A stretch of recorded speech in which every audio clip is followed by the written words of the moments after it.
Hello friends. तो Odisha government को तरफरु और ट्रिपल एससी पुणी थे आपण बड़ रिक्वायरमेंट नहीं कि आसी जोटा कि आपण मैंने देखिपुं आरआई एआरआई अमीनो एवं ICTA supervisor village agricultural worker statistical field surveyor जहाँकि रिक्वायरमेंट आपणकर सर्ट नोटिफिकेशन जोटा कि आप 30/12/2025 आसी सारी।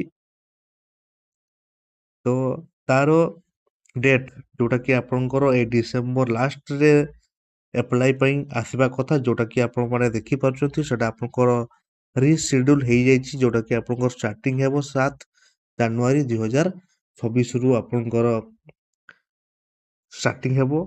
एवं ता सहित आउ गोटे बड़ रिक्वायरमेंट बाहरी जोटा कि आपण देखि पारुछथि 30 डिसेम्बर जोटा कि आपणकर फॉरेस्ट गार्ड फॉरेस्टर आउ एक्सरसाइज कॉन्स्टेबल पाई रिक्वायरमेंट मध्य बाहरी जहाँकि आप 7 जनवरी 2026 रे आपणकर स्टार्टिंग हेबो।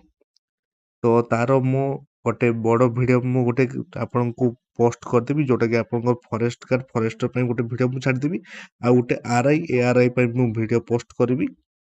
तो जो माने भी इंटरेस्टेड जो माने एग्जाम पे प्रिपरेशन कोचंती ताहा मु ए वीडियो रे मु पोस्ट करबी नेक्स्ट वीडियो मु पोस्ट करबी। तो जो माने भी इंटरेस्टेड मो वीडियो टी को लाइक करो शेयर करो एवं सब्सक्राइब करो। ठीक अछि। जय जगन्नाथ पिला माने।